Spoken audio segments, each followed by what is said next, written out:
Tense negotiations are underway in the Middle East this morning as Israel and Hamas negotiate a potential ceasefire to stop the fighting and get hostages out. Now, tensions are boiling over in that area. Back here at home, rallies continue on college campuses. Tina Kraus has the latest.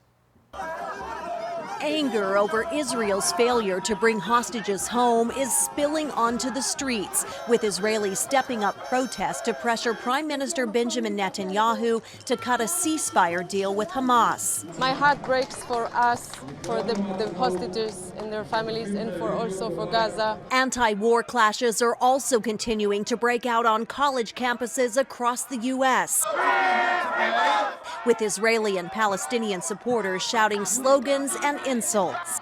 Secretary of State Antony Blinken flew into Saudi Arabia this morning on his 7th visit to the region since the war began nearly 7 months ago, arriving hours after President Biden had a phone call with Prime Minister Netanyahu about Israel's possible ground assault on Rafah.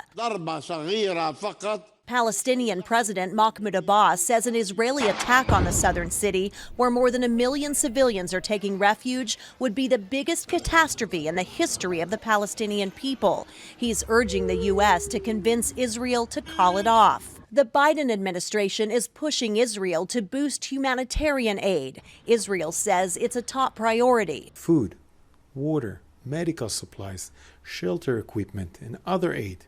More of it is going into Gaza than ever before. But with the clock ticking on a ceasefire, there's concern getting hostages out of the hands of Hamas could be an even tougher battle. Tina Kraus, CBS News, London. The United Nations says the Gaza Strip has faced unprecedented levels of destruction since the start of the war in October, and warns it could take up to 14 years to clear the rubble and unexploded bombs in that area. Coming up in the next half hour, we're going to look a little closer at how the college protests are affecting studies now.